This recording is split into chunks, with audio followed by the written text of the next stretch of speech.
আমার নেতার চরিত্র ফুলের মতো পবিত্র। নেতা, তুমি এগিয়ে চলো, আমরা আছি তোমার সাথে। জনগণের এমন তেলবাজি মার্কা স্লোগানে নির্বাচিত ইউপি সদস্যের তেল মাখতে হয় চেয়ারম্যানের মাথায়, চেয়ারম্যানের তেল এমপি আর এমপির তেল মন্ত্রীর মাথায়, আর মন্ত্রীকে তেল মাখতে হয় একেবারে শেষ মাথায়। নিচের সিঁড়ি থেকে উপরে রাষ্ট্রের সবগুলো চেয়ার এখন শুধুই তেল আর তেলেই চলছে। দর্শক, এমন তেলের দেশটি আজ বড়ই বেতালে চলছে। এক দলের শাসন, এক ব্যক্তির তোষণ, এক মুজিব লুকান্তরে রক্ষ মুজিব নাকি ঘরে ঘরে। রক্ত গরম কাটামন মিছিলে আজ মুজিব ভক্তের অভাব নেই, কিন্তু পিতা মুজিবের এত সন্তান কোথায় ছিল 15ই আগস্টের সেই ভয়াবহ দিনে? 1975 থেকে 1996 শেখ মুজিবের জন্য কারো মনে ক্ষোভ ছিল না, বিক্ষোভ হয়নি রাজপথে। শোককে শক্তিতে রূপান্তর করতে সময় লেগেছে মাত্র 21 বছর, আর এখন তো তা মহাশক্তিতে রূপ নিয়েছে। শক্তিমানদের মুজিবের প্রতি ভক্তি এখন অনেকটাই বিরক্তির পর্যায়ে পৌঁছেছে, কিন্তু এ সবই কি মুজিবের প্রতি ভালোবাসা, নাকি মুজিবকে বিক্রি করে তারপর নিজেদের পকেট ভরবার আশা? চলুন মিলিয়ে দেখা যাক। সাথে আছে আমি ইলিয়াস হোসাইন। 1971 সালের আগের বর্ণাঢ্য রাজনৈতিক জীবনের সাথে কোনো মিল ছিল না শেখ মুজিবের 1971 সালের পরের রাজনৈতিক জীবনের। 1972 সালের 10ই জানুয়ারি বঙ্গবন্ধু দেশে ফিরতেই তাকে ভুল পথে পরিচালনা করতে শুরু করেন খন্দকার মুস্তাক ও তাজউদ্দিন আহমেদের চিরশত্রু শেখ মনি সহ তার আশপাশের বেশ কয়েকজন সুযোগ সন্ধানী। তাজউদ্দিন আহমেদের মেয়ে শারমিন আহমেদের লেখা তাজউদ্দিন আহমেদ নেতা ও পিতা বইয়ের 104 নম্বর পৃষ্ঠার তথ্য অনুযায়ী শেখ মুজিব 10 তারিখে দেশে ফিরে যখন ট্রাকে করে রেসকোর্স ময়দানের দিকে যাচ্ছিলেন, ঠিক সেই সময় হঠাৎ মুজিব কাকু আব্বুর কানের কাছে মুখ নামিয়ে বললেন, তাজউদ্দিন, আমি কিন্তু প্রধানমন্ত্রী হব। সংসদীয় গণতন্ত্রে প্রেসিডেন্টের পদ সম্মানের হলেও ক্ষমতার দিক থেকে প্রধানমন্ত্রীর চেয়ারটি অনেক বেশি ক্ষমতাধর। সেই কারণেই হয়তো শেখ মুজিব প্রেসিডেন্টের পদ থেকে সরে প্রধানমন্ত্রী হবার ইচ্ছে পোষণ করেছিলেন। সেই ক্ষমতায় শেখ মুজিবকে দিন দিন সাধারণ মানুষ, সেনাবাহিনী, রাজনীতিবিদ, এমনকি মুক্তিযোদ্ধাদের থেকেও বিচ্ছিন্ন করে তুলেছিল। যে কারণে নিরাপত্তার জন্য ক্ষমতা নেয়ার মাত্র 1 মাসের মাথায় 1972 সালের 8ই ফেব্রুয়ারি শেখ মুজিবকে সেনাবাহিনীর আদলে প্যারামিলিটারি অর্থাৎ রক্ষী বাহিনী গঠন করতে হয়েছিল। যদিও সেই রক্ষী বাহিনী শেষ পর্যন্ত শেখ মুজিবকে রক্ষা করতে পারেনি, কিন্তু এই রক্ষী বাহিনীকে কেন্দ্র করে 71 থেকে 75 দেশের যত অশান্তি বিশৃঙ্খলার সূচনা হয়েছিল, তার নেতৃত্বে এই রক্ষী বাহিনীকে অপ্রতিরোধ্য ক্ষমতা দেওয়ার লক্ষ্যে 1973 সালের 15ই জুলাই সংবিধানের প্রথম সংশোধনী করা হয়। 1972 সালে 16ই ডিসেম্বর গণপ্রজাতন্ত্রী বাংলাদেশ সরকারের প্রথম সংবিধান কার্যকর হবার মাত্র 6 মাসের মাথায় এই সংশোধনী করা হয়েছিল। 1973 সালে সেই সংশোধনী কতটা স্বেচ্ছাচারী ও অগণতান্ত্রিক ছিল তা বোঝার জন্য সংশোধনীটির প্রথম কয়েকটি লাইন পড়লেই চলবে। সংবিধানের 47 অনুচ্ছেদের 2টি দফার সাথে নতুন আরেকটি দফা যুক্ত করা হয়। সেই দফাটি ঠিক এরকম: এই সংবিধানে যাহা বলা হয়েছে তাহা সত্ত্বেও গণহত্যাজনিত অপরাধ, মানবতা বিরোধী অপরাধ বা যুদ্ধাপরাধ এবং আন্তর্জাতিক আইনের অধীন অন্য অপরাধের জন্য কোনো সশস্ত্র বাহিনী বা প্রতিরক্ষা বাহিনী বা সহায়ক বাহিনীর সদস্য কিংবা যুদ্ধাবন্দীকে আটক, ফৌজদারিতে সোপর্দ কিংবা দণ্ডদান করবার বিধান সংবলিত কোনো আইন বা আইনের কোনো বিধান এই সংবিধানের কোনো বিধানের সহিত অসামঞ্জস্য বা তাহার পরিপন্থী এই কারণে বাতিল বা বেআইনি বলিয়া গণ্য হইবে না, কিংবা কখনো বাতিল বা বেআইনি হইয়াছে বলিয়া গণ্য হইবে না। অর্থাৎ কোনো বিশেষ ব্যক্তি বা বিশেষ বাহিনী চাইলে কোনো সাধারণ মানুষ, এমনকি সশস্ত্র বাহিনীর কোনো সদস্যকেও তারা চাইলে আটক করতে পারবে, দণ্ডাদেশ পর্যন্ত দিতে পারবে। আর এইসব আটক কিংবা দণ্ডাদেশ যদি সংবিধানের কোনো ধারার সাথে সাংঘর্ষিক হয়, তাহলেও সেটাকে বেআইনি বলা যাবে না। এই দফার পর 73 সেই সংশোধনীতে 47-এর ক নামে নতুন আরেকটি অনুচ্ছেদ সংযুক্ত করা হয়। সেই অনুচ্ছেদে বলা হয়েছে, অর্থাৎ এর মাধ্যমে যাহার উপর 47 অনুচ্ছেদের 3য় দফা প্রযোজ্য হবে তার জন্য সংবিধানের 31, 35 ও 44 অনুচ্ছেদ অকার্যকর করে দেওয়া হলো। এবার দেখা যাক কি আছে 31, 35 ও 44 অনুচ্ছেদে। সংবিধানের এই 3টি অনুচ্ছেদই জনগণের মৌলিক অধিকারকে সংরক্ষিত করে। তার মানে শেখ মুজিব কিংবা রক্ষী বাহিনী চাইলে জনগণের মৌলিক অধিকার পর্যন্ত খর্ব করতে পারবে। সংশোধনের পরের লাইনগুলো আরো ভয়ঙ্কর, অর্থাৎ যাহার উপর ওই দফা প্রযোজ্য হবে তাহার বিরুদ্ধে সুপ্রিম কোর্টেও কোনো বিচার চাওয়া যাবে না। এই সব কিছুই করা হয়েছিল শুধুমাত্র রক্ষী বাহিনীকে বিশেষ ক্ষমতা দেওয়ার লক্ষ্যে। দেশব্যাপী আওয়ামী লীগের দুঃশাসন ও রক্ষী বাহিনীর সন্ত্রাসী কর্মকাণ্ড ঠেকাতে এরই মধ্যে গণতন্ত্রকামী মুক্তিযোদ্ধাদের আরেকটি অংশ 1972 সালের 31শে অক্টোবর জাসদ নামে নতুন রাজনৈতিক দল গঠন করে, যে দলটিকে শেখ মুজিব বিরোধী দল না ভেবে শুরু থেকেই নিজের শত্রু হিসাবে বিবেচনা করতে থাকে। সেই সময়ের ব্যাপক জনপ্রিয় দলটিতে দলে দলে মানুষ যোগ দিতে থাকলে 1973 সালের নির্বাচন শেখ মুজিবকে আতঙ্কিত করে তোলে। 1973 সালে 7 মার্চে সেই নির্বাচনই জাতির সামনে আওয়ামী লীগের নগ্ন চেহারা উন্মোচিত করে। সেই নির্বাচনই সম্ভবত বাংলাদেশের ইতিহাসে সবচাইতে জঘন্যতম প্রহসনের নির্বাচন হয়ে থাকবে। 2018 আর 1973 সালে নির্বাচনের মধ্যে ভোট ডাকাতি, বিরোধী দলীয় প্রার্থীদের গণসংযোগ করতে না দেয়া, প্রতিদ্বন্দ্বী প্রার্থীকে গুম করা সহ বেশ কিছু নাটকীয় মিল পাওয়া যায়। 2018 নির্বাচনের মতো 1973 সালে নির্বাচনে মুজিব সরকার মন্ত্রিসভা বহাল রেখে নির্বাচন করতে চাইলে জাসদ অন্তর্বর্তীকালীন সরকারের দাবি করেন। যথারীতি শেখ মুজিব তা না মেনে দলীয় সরকারের অধীনে নির্বাচন করেন, ঠিক যেমনটা হাসিনা 2014 ও 2018 সালে করেছিল। 2018 সালের মতো হেভিওয়েট প্রার্থীদেরকে সেই নির্বাচনে নানাভাবে দমিয়ে রাখার চেষ্টা করা হয়। ভোলাতে শেখ মুজিবের প্রতিপক্ষ প্রার্থী হিসাবে জাসদের ডাক্তার আজহারকে দাঁড় করানো হলে মনোনয়নপত্র জমা দেওয়ার দিন তোফায়েলের নেতৃত্বে রক্ষী বাহিনীর একটি সন্ত্রাসী দল ডাক্তার আজহারকে অপহরণ করেন। নির্বাচনের পরদিন তাকে খুঁজে পাওয়া যায়।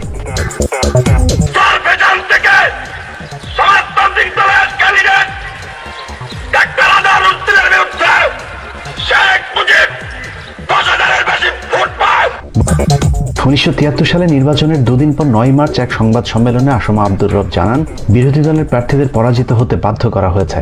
এক প্রশ্নের জবাবে আব্দুল জলিল বলেন, তার দলকে পোলিং এজেন্ট দিতে দেওয়া হয়নি, জালভোট দেওয়া হয়েছে, সন্ত্রাস সৃষ্টি করা হয়েছে এবং নির্বাচনের ফলাফল ঘোষণায় কারচুপিও করা হয়েছে। ন্যাপের সভাপতি অধ্যাপক মুজাফফর এবং সাধারণ সম্পাদক পঙ্কজ ভট্টাচার্য একটি যুক্ত বিবৃতি দেন। সেখানে তারা বলেন, কমপক্ষে 70টি নির্বাচনী আসনে যেখানে ন্যাপ ও অন্যান্য বিরোধী রাজনৈতিক দলের প্রার্থীদের সুনিশ্চিত বিজয়ের সম্ভাবনা ছিল, সেই আসনসমূহে শাসক দল রাষ্ট্রীয় ক্ষমতার অপব্যবহার, অস্ত্রের ঝনঝনানি, ভয়ভীতি, সন্ত্রাস প্রয়োগ, গুন্ডা বাহিনী ব্যবহার, ভুয়া ভোট, পোলিং বুথ দখল, পোলিং এজেন্ট অপহরণ, বিদেশি সাহায্য সংস্থা, জাতিসংঘ সরকারি গাড়ি এবং রেডক্রসের গাড়ির অপব্যবহার প্রভৃতি চরম অগণতান্ত্রিক কার্যকলাপের মাধ্যমে উক্ত নির্বাচনী কেন্দ্রসমূহে নির্বাচনকে প্রহসনে পরিণত করেছে। শেখ মুজিবের সিনিয়র রাজনৈতিক সহকর্মী প্রবীণ রাজনীতিবিদ আবুল মনসুর আহমেদ লিখেছেন, রেডিও টেলিভিশনে অপোজিশন নেতাদের বক্তৃতা দূরের কথা, যানবাহনের অভাবে তারা ঠিকমতো প্রচার চালাইতেও পারিলেন না। পক্ষান্তরে প্রধানমন্ত্রী শেখ মুজিব হেলিকপ্টারে দেশময় ঘূর্ণিঝড় ট্যুর করিতে লাগিলেন। নির্বাচনে আওয়ামী লীগ জোর করে 292 আসন নিয়ে সংখ্যাগরিষ্ঠতা পেলেও শেখ মুজিব বুঝতে পেরেছিলেন তার জনপ্রিয়তা তলানিতে ঠেকেছে, যে কারণে 1973 নির্বাচনের পর জাসদকে আর মাঠে দাঁড়াতেই দেওয়া হয়নি। অনেক মুক্তিযোদ্ধার মতে কয়েক হাজার জাসদের নেতাকর্মীকে গুম খুন করেছিল সেই সময়ের তৎকালীন আওয়ামী লীগ সরকার। মুজিব ক্ষমতায় টিকে থাকার জন্য হাজার হাজার রাজনৈতিক কর্মীকে হত্যা করে, জাসদের 10,000 কর্মীকে জেলে রাখে, মোশাররফ হোসেনকে হত্যা করে, সিরাজ শিকদারকে হত্যা করে। ভোট সে নির্বাচনে জয়লাভের পর আওয়ামী লীগের এমপি মন্ত্রীরা কম্বল, চাউল, রিলিফ চুরির মহা উৎসবে মেতে ওঠেন। বিদেশ থেকে ভিক্ষা করে আমাকে আনতে হয়, আর এই চোরের দল আমার দুঃখী মানুষের সর্বনাশ করে বা লুটতরাজ করে খায়। স্বভাবসুলভ ভঙ্গিতে শেখ মুজিবের এরকম অনেক জ্বালাময়ী বক্তব্যের সাথে তার নীতির ভিন্নতা ছিল, যার প্রমাণ তাজউদ্দিনের মেয়ের লেখা বইতে। তাজউদ্দিন কন্যা শারমিন আহমেদ লিখেছেন, যে স্বপ্ন নিয়ে আব্বু মুক্তিযুদ্ধ পরিচালনা করেছেন সেই স্বপ্ন যেন ভস্ম হতে শুরু হয়েছে। দলের ভেতরেই শুরু হয়েছে দুর্নীতি এবং সেগুলো প্রশ্রয় পাচ্ছে ব্যাপকভাবে। সরকার সেনাবাহিনীকে মোতায়েন করলো দুর্নীতি উচ্ছেদের জন্য। আওয়ামী লীগের এক এমপির বাসা থেকে রিলিফের জিনিসপত্র সেনাবাহিনী উদ্ধারও করলো। ওই এমপি এবং তার মতো দুর্নীতিবাজ অনেকেরই কোনো বিচার হয়নি। আব্বু ঘটনা জেনে হেয়ার রোডের বাড়ি থেকে মুজিব কাকুকে ফোন করে বললেন, সেনাবাহিনী যখন দেশের সম্মানিত আইন প্রণয়নকারীর বাসা থেকে রিলিফ চুরির মাল উদ্ধার করে এবং সেই ব্যক্তি অনায়াসে পার পেয়ে যায়, তখন সরকারের সম্মান কোথায় থাকে? এর ফলে সরকারের উপর জনগণের আস্থা তো আর থাকে না। তারপর তিনি বললেন যে সেনাপ্রধান মেজর জেনারেল শফিউল্লাহর নির্দেশে সেনাবাহিনী হাতে নাতে ধরেছে এইসব দুর্নীতিপরায়ণদের। তারা যখন ছাড়া পেল তার অর্থ কি? তারা নির্দোষ? যদি তাই হয়ে থাকে তাহলে সম্মানিত এমপিকে হেয় করার জন্য সেনাপ্রধানের বিরুদ্ধে পদক্ষেপ নেওয়া উচিত, কারণ একই সঙ্গে দুজন তো আর নির্দোষ হতে পারে না, নিশ্চয়ই একজন দোষী। বাস্তব যখন প্রমাণ করছে যে এমপি দোষী, তখন তার এবং তার মতো সকলের দৃষ্টান্তমূলক বিচার করতে হবে, নতুবা আইনের শাসন বলতে দেশে কিছুই থাকিবে না। মুজিব কাকু বললেন তিনি ব্যাপারটা সুরাহা করবেন, কিন্তু পরে কিছুই হলো না। আব্বু দুঃখ ভরে মন্তব্য করলেন, মুজিব ভাই শেষ পর্যন্ত আর্মিকেও খেপিয়ে দিলেন। বিখ্যাত লেখক হুমায়ুন আহমেদের দেয়াল উপন্যাসেও সেনাবাহিনীকে খেপিয়ে তোলার একটি ঘটনা বর্ণনা করা আছে। সে উপন্যাসে 86 নম্বর পৃষ্ঠাতে উল্লেখ করা হয়েছে, এক নবদম্পতি গাড়িতে করে যাচ্ছিল। দুর্ধর্ষ সন্ত্রাসী মুজাম্মেল দলবল সহ গাড়ি আটক করে। গাড়ির ড্রাইভারও নববিবাহিত তরুণীর স্বামীকে হত্যা করে মেয়েটিকে সবাই মিলে ধর্ষণ করে। মেয়েটির রক্তাক্ত ডেড বডি 3 দিন পর টঙ্গী ব্রিজের নিচে পাওয়া যায়। মেজর নাসেরের হাতে মোজাম্মেল ধরা পড়ার পর মোজাম্মেল বলল, ঝামেলা না করে আমাকে ছেড়ে দিন, আমি আপনাকে 3 লাখ টাকা দেব। বিষয়টা সরকারি পর্যায়ে নেবেন না, স্বয়ং বঙ্গবন্ধুর নির্দেশে আমি ছাড়া পেয়ে যাব, আর আপনি পড়বেন বিপদে। কিন্তু তুচ্ছ বিষয়ে বঙ্গবন্ধুকে জড়াতে চাই না। মেজর নাসের ধর্ষক মোজাম্মেলকে জিজ্ঞেস করলেন, এটা তুচ্ছ বিষয়? মোজাম্মেল জবাব দিল না, উদাস চোখে তাকালো। মেজর নাসের বলেন, আমি অবশ্যই তোমাকে ফাঁসিতে ঝোলাবার ব্যবস্থা করব। তোমার 3 লাখ টাকা তুমি তোমার গুজ্জধারে ঢুকিয়ে রাখো। মোজাম্মেল বলল, দেখা যাক। মোজাম্মেল ছাড়া পেয়ে মেজর নাসেরকে তার বাসায় পাকা কাঁঠাল খাওয়ার নিমন্ত্রণ দিয়েছিলেন ঠাট্টা করে। কিভাবে মোজাম্মেল ছাড়া পেলেন তার ঘটনাও উপন্যাসের ঠিক আগের পৃষ্ঠাটাতে উল্লেখ করা হয়েছে। মোজাম্মেলের বাবা এবং তৎকালীন টঙ্গী আওয়ামী লীগের সভাপতি যখন বঙ্গবন্ধুর বাসায় গেলেন, বঙ্গবন্ধু তাদেরকে জিজ্ঞেস করলেন, ঘটনা কি বলো? টঙ্গী আওয়ামী লীগের সভাপতি বললেন, আমাদের মোজাম্মেল মিথ্যা মামলায় জড়িয়েছে, মেজর নাসের তাকে ধরেছে, নাসের বলেছে 3 লাখ টাকা দিলে ছেড়ে দিবে। বঙ্গবন্ধু জিজ্ঞেস করলো, মিথ্যা মামলাটা কি? মোজাম্মেলের বাবা কাঁদতে কাঁদতে বললেন, খুনের মামলা লাগায় দিয়েছে। টঙ্গী আওয়ামী লীগের সভাপতি বললেন, এই মেজর নাসের আওয়ামী লীগ নামটি শুনতে পারে না। এই কথা শোনার পর বঙ্গবন্ধু বললেন, কান্দিস না, কান্দার মতো কিছু হয় নাই, আমি এখনো বেঁচে আছি, মরে যাই নাই, ব্যবস্থা নিচ্ছে। ব্যবস্থা নিয়ে তিনি বর্তমান মুক্তিযোদ্ধা বিষয়ক মন্ত্রণালয়ের মন্ত্রী মোজাম্মেল ওরফে ধর্ষক মোজাম্মেলকে বাঁচিয়ে দিয়েছিলেন আর খেপিয়ে তুলেছিলেন সেনাবাহিনীকে। জাসদের উত্থান পতন অস্থির সময় রাজনীতি বইয়ের 153 নম্বর পৃষ্ঠায় বলা হয়েছে, শেখ মুজিব তার পরিবারের কিছু সদস্যকে নিয়ে বিপাকে ছিলেন। বিশেষ করে শেখ ফজলুল হক মনি এবং শেখ কামালের কিছু কিছু কাজের ফলে তারা শুধু নিজেরাই বিতর্কিত হননি, এর দায় শেখ মুজিবকেও নিতে হয়েছে। মাঝরাতে এরকম একটা মাইক্রোবাস দ্রুত গতিতে যেতে দেখে পুলিশের সন্দেহ হয় এবং একটা পুলিশের গাড়ি মাইক্রোবাসটিকে ধাওয়া করে। পুলিশের সন্দেহ ছিল এই মাইক্রোবাসে সর্বহারা বা অন্য কোনো দুষ্কৃতিকারী থাকতে পারে। পুলিশের গাড়ি থেকে মাইক্রোবাসে গুলি করা হয়। কামাল গুলিতে গুরুতর আহত হয়। পুলিশ কামালকে শনাক্ত করে ঢাকা মেডিকেলে নিয়ে যায়। বেলা 11টায় পুলিশের মহাপরিদর্শক আব্দুর রহিম এনএসআইয়ের প্রধান মেজবাউদ্দিনকে নিয়ে শেখ মুজিবের বাসায় যান এবং ঘটনার জন্য পুলিশের পক্ষ থেকে দুঃখ প্রকাশ করে ক্ষমা চান। শেখ মুজিব রহিমকে বলেন, এতে দুঃখ প্রকাশ করার কি আছে? সে যদি মারাও যেত তাহলেও আমার দুঃখ হতো না। কে তাকে মাঝরাতে দুষ্কৃতী ধরতে যেতে বলেছে? আমি তো তাকে হাসপাতালে দেখতেও যাইনি। অবশ্য আব্দুর রহিমের ডায়েরি থেকে এসে করিম এই ঘটনাটি তার গ্রন্থে উল্লেখ করেছেন। সেখানে বলা হয়েছে, শেখ মুজিব 2 দিন পর শেখ কামালকে হাসপাতালে দেখতেও গিয়েছিল। ওই সময় একটা প্রচার ছিল যে কামাল বাংলাদেশ ব্যাংক লুট করতে যাচ্ছিলেন। অনেকে এই প্রচারণা বিশ্বাসও করেছিলেন।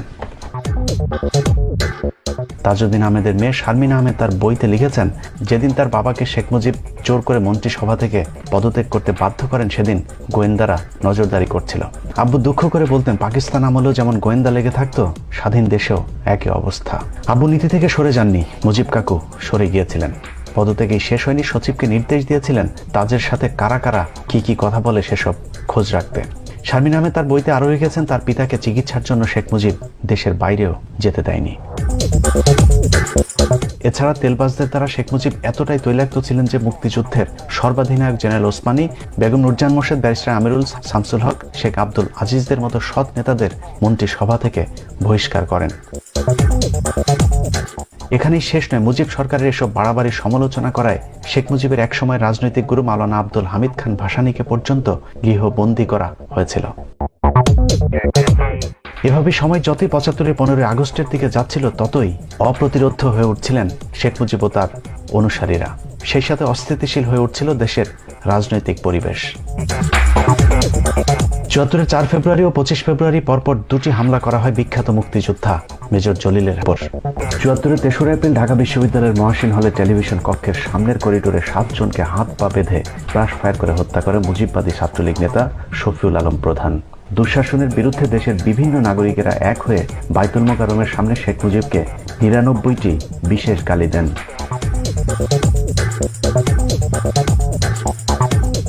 1974 সালের আরেকটি গুরুত্বপূর্ণ ঘটনা ভুট্টোর ঢাকা সফর। ভুট্টোর সেই সফরে শুধু লাল গালিচা সংবর্ধনায় দেওয়া হয়নি, মুক্তিযুদ্ধে নিহত হাজার হাজার শহীদের সাথে বেইমানি করে ভুট্টোকে স্মৃতিসৌধে পর্যন্ত নিয়ে যাওয়া হয়। অনেকেই বলে থাকেন, ভুট্টো সেই সফরের পরই ভারতের আশীর্বাদের হাতটিও উঠে যায় শেখ মুজিবের উপর থেকে। আওয়ামী লীগের গায়ের জোরের বিপরীতে প্রকাশ্যে রাজনীতির সব রাস্তা বন্ধ হয়ে গেলে সশস্ত্র সেনাবাহিনীকে সামলাতে 74-এর জুলাই আনুষ্ঠানিকভাবে সশস্ত্র গণবাহিনী গঠন করে জাসদ। চারিদিকে লুটপাট আর দুর্নীতির কারণে 1974 সালে দেশ জুড়ে দুর্ভিক্ষ দেখা দেয়। সরকারি হিসেবে সেই দুর্ভিক্ষে 26,000 মানুষ মারা যাওয়ার কথা বললেও বিআইডিএস এর গবেষক মহিউদ্দিন আলমগীরের তথ্যানুযায়ী 15 লাখ মানুষ মারা গিয়েছিল সেই দুর্ভিক্ষে। জাতিসংঘের হিসেব অনুযায়ী প্রায় 2.5 লাখ মানুষ মারা গিয়েছিল 1974-এর দুর্ভিক্ষে। কুড়িগ্রামে অভাবের কারণে ক্ষুধার্ত বাসন্তীর গায়ে জাল পেঁচানোর ছবি সেই সময়ের পত্রিকায় উঠে এলে দেশব্যাপী ব্যাপক চাঞ্চল্যের সৃষ্টি হয়। It seems that many people, perhaps tens of thousands of people, are simply not getting food in this country. It's not correct. অবশ্য ব্যাপক সেই দুর্ভিক্ষকে প্রধানমন্ত্রী শেখ মুজিব বিরোধী দলের গুজব বলে উড়িয়ে দেয়। শেখ মুজিবের সেই বক্তব্যের প্রতিবাদে 1 নভেম্বর বাইতুল মোকাররম প্রাঙ্গণে গণজামায়াতের ডাক দেয়া হয়। মনন্থর প্রতিরোধ আন্দোলনের ব্যানারে সেই জমায়েতে 82 জন বিশিষ্ট নাগরিক স্বাক্ষরিত বিবৃতিতে বলা হয়, প্রধানমন্ত্রীর এই উক্তিতে কোনো দূরদর্শিতা বা বাস্তব বোধের পরিচয় আছে বলে আমরা মনে করছি না। এক কথায় বাংলাদেশের বর্তমান দুর্ভিক্ষ ও অর্থনৈতিক সংকট গত 3 বছরের লুটেরা শাসন, শোষণ ও অর্থনৈতিক নিষ্পেষণের ফল। এছাড়া বইটির 139 নম্বর পৃষ্ঠায় এই কি সোনার বাংলা, জবাব দাও শেখ মুজিব, এই শিরোনামে জাসদের আরেকটি প্রচারপত্রের কথা উল্লেখ করা হয়েছে, যেখানে উল্লেখ করা হয়েছে গত 25 মাসে গুম ও খুন হয়েছে প্রায় 30,000 মানুষ। রক্ষী বাহিনী ও পুলিশের হামলা হয়েছে প্রায় 24,000 পরিবারে, জেলে বন্দী আছেন 18,000-এর উপর মানুষ, হুলিয়ে আছে প্রায় 25,000 নেতা ও কর্মীর নামে, বাড়ি পুড়েছে প্রায় 2,500, নারী ধর্ষণও অসংখ্য। 1975 সাল ছিল বাংলাদেশের ইতিহাসের সবচেয়ে ঘটনাবহুল বছর। শেখ মুজিবের একনায়কতান্ত্রিক শাসনের চূড়ান্ত সূচনা ছিল 1975 সালেই। বছরের শুরুর দিন 1 জানুয়ারি পুলিশ জাসদ নেতা সিরাজ শিকদারকে চট্টগ্রাম থেকে তুলে এনে ঢাকার শেরেবাংলা নগর রক্ষী বাহিনীর ক্যাম্পে স্থানান্তর করেন। সেদিন রাতেই তাকে নিয়ে অস্ত্র উদ্ধারে নাটক সাজিয়ে ক্রসফায়ার দেওয়া হয়। সম্ভবত স্বাধীন বাংলাদেশের ইতিহাসে সেটাই ছিল প্রথম ক্রসফায়ারের ঘটনা। সেই ঘটনার পর শেখ মুজিব সংসদে কোথায় আজ সেই সিরাজ শিকদার বলে হুঙ্কার দিলে জাসদ সরাসরি সেই হত্যাকাণ্ডের জন্য শেখ মুজিবকে অভিযুক্ত করে। 1975 সালের 25শে জানুয়ারি বাকশাল বিল পাশ হয় সংসদে। এর মধ্য দিয়ে অনেক রক্তের বিনিময়ে কেনা বাংলার গণতান্ত্রিক স্বাধীনতার শেষ আলোটুকু নিভে যায়। ধ্বনি উঠল, এক নেতা এক দেশ, বঙ্গবন্ধু বাংলাদেশ। চতুর্থ সংশোধনীর মাধ্যমে সংসদীয় গণতান্ত্রিক ব্যবস্থা বাতিল করে প্রেসিডেন্সিয়াল পদ্ধতির সরকার চালু করে শেখ মুজিব নিজেকে প্রেসিডেন্ট ঘোষণা করেন। প্রেসিডেন্ট ঘোষণা করলে রাষ্ট্রের একক ক্ষমতা চলে যায় আমাদের 1000 বছরের শ্রেষ্ঠ বাঙালি জাতির জনক বঙ্গবন্ধুর হাতে। Mujib Saab went for Bakshal, which means one leader, one party, one country. এর ফলে শুধুমাত্র বাকশাল ছাড়া অন্য সব রাজনৈতিক দল নিষিদ্ধ হয়ে যায়, এমনকি আওয়ামী লীগও। বাংলাদেশ কমিউনিস্ট পার্টি ও ন্যাপ মুজাফফর ছাড়া বাংলাদেশের আর কোনো রাজনৈতিক দল শেখ মুজিবের সেই বাকশালকে সমর্থন করেনি। বাকশালকে সমর্থন না দেয় মুক্তিযুদ্ধের সর্বাধিনায়ক জেনারেল ওসমানীর সংসদ সদস্য পদ বাতিল করে দেওয়া হয়। সেই সাথে জাসদের সব কজনের সদস্য পদও বাতিল হয়ে যায়। সেই দিনই শেখ মুজিবকে 15 আগস্টের আভাস দিয়েছিলেন দূরদর্শী রাজনীতিবিদ তাজউদ্দিন আহমেদ। শারমিন আহমেদের লেখা বইয়ের তথ্যানুযায়ী বাকশাল করার পর তাজউদ্দিন মুজিবকে বলেছিলেন, আপনি এক কলমের খোঁচায় গণতন্ত্রকে ধ্বংস করে দিলেন। রাজনৈতিক সব দল ধ্বংস করার পর বাকি ছিল যেসব পত্রিকা সরকারের বিরুদ্ধে লিখছে সেসব পত্রিকাগুলো। 15 আগস্টের ঠিক 2 মাস আগে 16 জুন 1975 সালে শেখ মুজিব শুধুমাত্র সরকারের পক্ষের 4টি পত্রিকা রেখে বাকি সব পত্রিকাও বন্ধ করে দেন, যে দিনটিকে পরবর্তী বছরগুলোতে সংবাদপত্রের কালো দিবস হিসেবে পালন করা হয়েছিল।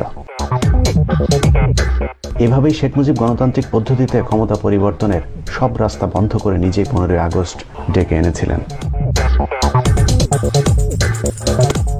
দর্শক, এরপর পাল্টে যায় মুজিবময় বাংলাদেশের ইতিহাস। এক রাতের ব্যবধানে মুজিবকে নায়ক থেকে খলনায়ক বানিয়ে দেওয়া হয়। 1975 সালের 15 আগস্টের ঠিক একদিন আগের পত্রিকাতেও শেখ মুজিবের জয় জয়কার ছিল। পরদিনের পত্রিকায় মুজিবকে বানানো হয়েছে পুরোপুরি ভিলেন। শেখ মুজিবের পছন্দের পত্রিকা ইত্তেফাকে তার হত্যাকাণ্ডকে নবযাত্রা হিসেবে উল্লেখ করা হয়েছে। শেখ মুজিবের মন্ত্রিসভার 19 জন শোকাবহ সেই দিনেই খন্দকার মুস্তাকের মন্ত্রিসভায় যোগদান করেন। মুজিব সরকারের মন্ত্রিপরিষদ সচিব এইচ.টি. ইমাম মুস্তাক সরকারেরও মন্ত্রিপরিষদ সচিবের দায়িত্ব পালন করেছিলেন। এতদিনের মুজিবময় রেডিও টেলিভিশনও হয়ে যায় কট্টর মুজিব বিরোধী। দেশের বৃহত্তর স্বার্থের খাতিরে এই পদক্ষেপ গ্রহণ করা হয়েছে। শেখ মুজিবুর রহমানকে হত্যা করা হয়েছে। খন্দকার মুশতাক আহমেদ নতুন প্রেসিডেন্ট হয়েছেন। গোপালগঞ্জে শেখ মুজিবের লাশ নিয়ে গেলে সেখানেও মানুষের ঢল কিংবা বিক্ষোভ কোনোটাই দেখা যায়নি। বঙ্গবন্ধুর শেষ গোসল হয়েছিল 570 সাবান দিয়ে। রেড ক্লিনিতে 570 সাবান নিলাম, আর আপনার উনি যে কাপড় দিয়েছিল রিলিফের কাপড়, সেই কাপড় দিয়ে ওনাকে। জানাজায় অংশ নিয়েছিলেন হাতে গোনা 8-10 জন মানুষ। সারা দেশেও ছোটখাটো বিচ্ছিন্ন ঘটনা ছাড়া তেমন কিছুই ঘটেনি। বিদেশি সংবাদ মাধ্যমগুলো বলেছিল ঢাকা শহরের অবস্থা দেখে মনে হচ্ছে জনজীবন একেবারেই স্বাভাবিক। Men and children. And this is how Dhaka looks today. The same tanks on the streets, soldiers still on guard. And yet it is almost as if nothing had happened. জনজীবন স্বাভাবিক হলেও অস্বাভাবিক ছিল শেখ মুজিবের সবচেয়ে কাছের মানুষদের আচরণ। শেখ মুজিবের নিজের হাতে গড়া বাকশালের চেয়ারম্যানের পদটি যাকে দিয়েছিলেন সেই মহিউদ্দিন মুস্তাক সরকারের বিশেষ দূত হয়ে সারা বিশ্বে তার সরকারের সমর্থন আদায়ের দায়িত্ব পালন করেছিলেন। 1949 সালে আওয়ামী লীগ গঠনের দিনের প্রতিষ্ঠাকালীন সভার সভাপতি আতাউর রহমান খান শেখ মুজিবের মৃত্যুকে নাজাত দিবস হিসেবে ঘোষণা করেছিলেন। শেখ মুজিবের সংসদের স্পিকার তখন লন্ডন সফরে ছিলেন। তীব্র বিমানবন্দরে সংক্ষিপ্ত বক্তব্যে স্পিকার আব্দুল মালেক উকিল বলেন, দেশ ফেরাউনের কবল থেকে মুক্তি পেল। দর্শক, আজকের পরিস্থিতি পুরো উল্টো। বঙ্গবন্ধুর নামে সেতু, ভবন থেকে শুরু করে বঙ্গবন্ধু পাবলিক টয়লেট পর্যন্ত নির্মিত হয়েছে। নিজের পিতাকে রেখে অন্যের পিতাকে নিয়ে যেভাবে জাতাজাতি শুরু হয়েছে, সেই ফাঁকে অতিভক্তি যে চোরের লক্ষণ, সেটাও ভুলে গেলে চলবে না। এরকম আগলা পিরিতির মুজিব পাগলের সংখ্যা নেহায়েতই কম নয়। নিজের বাবা মা, ভাই বোন, আত্মীয় স্বজনের খবর নেই, অথচ শেখ মুজিব, শেখ হাসিনা ও যুবলীগের প্রতিষ্ঠাতা শেখ মনির নামে গরু কুরবানি দিয়েছেন যুবলীগের এক কেন্দ্রীয় নেতা। এই মাতলামো নাকি তিনি গত 1 যুগ ধরে করছেন। 111-এ শেখ হাসিনার নামে মানত করা গরু গত 11 বছর ধরে কুরবানি দিচ্ছেন আরেক মাতাল। কোরআন হাদিসের আলোকে কেউ আবার শেখ মুজিবকে বানিয়েছেন মুসলমানদের খলিফা। কেউ আবদার করেছেন, ও আল্লাহ, তুমি নবী রাসূল কেন পাঠাইলা আমাদের জাতির পিতা থাকিতে। বুকের মধ্যে সেফটি পিন ঢুকিয়ে কালো ব্যাজ লাগিয়ে কেউ আবার শোক জানিয়েছেন শেখ মুজিবের জন্য। মসজিদের ভেতরে কোনো প্রাণীর ছবি টানানো হারাম, অথচ শেখ মুজিবের ছবি টানিয়ে শোক দিবসের দোয়ার আয়োজন করেছিলেন মুজিব পাগলেরা। পর্যটন প্রতিমন্ত্রী বলেছেন, বাঙালির তীর্থস্থান টুঙ্গিপাড়া। সামনে হয়তো আমাদের মক্কা মদিনার পরিবর্তে টুঙ্গিপাড়াতে হজ করতেও যেতে হতে পারে। প্রত্যেক সূত্রে শেখ হাসিনাকেও এখন অলি আউলিয়ার কাতারে ফেলার চেষ্টা করছে কেউ কেউ। আমি হৃদয়ের গভীরতম প্রদেশ থেকে তাই শেখ হাসিনা নাম উচ্চারণের পূর্বে তার প্রতি সম্মান সূচক একটি শব্দ উচ্চারণ করতে চাই, সেটি হচ্ছে হযরত শেখ হাসিনা। জমির দখল টিকিয়ে রাখতেও এখন শেখ মুজিবের নাম ভাঙানো হয়। এই জমির মালিক বঙ্গবন্ধুর ভাগ্নে শেখ শহীদুল ইসলামের শ্যালক ফয়েজ উন নবী সাজ্জাদের।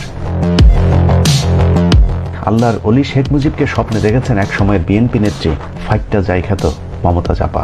আমি স্বপ্নে দেখেছি বঙ্গবন্ধুকে টুঙ্গিপাড়ার কবর থেকে বলছে ডেকে। শেখ মুজিবের পরিবার হত্যাকাণ্ডের পূর্ব থেকে যারা শেখ মুজিবের কট্টর বিরোধী, সেই ইনুরাই এখন 15ই আগস্টে সবচেয়ে বেশি মুজিব প্রেমী হিসেবে নিজেদেরকে জাহের করেন। Sheikh Mujibur Rahman could not deal with the political movement in a democratic way. He felt jittery about the whole situation. He was virtually controlling the public. সব মিলিয়ে শেখ মুজিবের নাম ভাঙিয়ে তেলবাজেরা তাদের স্বার্থ উদ্ধার করে যাচ্ছে। রাজনীতি এখন আওয়ামী লীগের ব্যবসা, লাভজনক সেই ব্যবসার মূলধন শেখ মুজিবুর রহমান।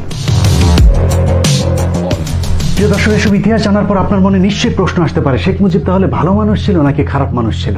সেই প্রশ্নের খুব সহজ উত্তর, শেখ মুজিব একজন মানুষ ছিল। দোষগুণ মিলিয়েই মানুষ। যারা আজকে শেখ মুজিবকে নবী রাসূলের পর্যায়ে নিয়ে যেতে চান, তাদের মতো তেলবাজেরাই শেখ মুজিবকে হত্যা করেছিল। আর শেখ হাসিনার আশপাশে থাকা যেসব তেলবাজেরা আজকে হযরত উপাধি দিচ্ছেন, তাদের ব্যাপারে শুধু এতটুকুই বলবো, 15ই আগস্টের মাত্র একদিন আগে খন্দকার মুস্তাক বাড়ি থেকে হাঁসের মাংস রান্না করে এনে তারপর বঙ্গবন্ধুকে খাইয়েছিলেন। আল্লাহ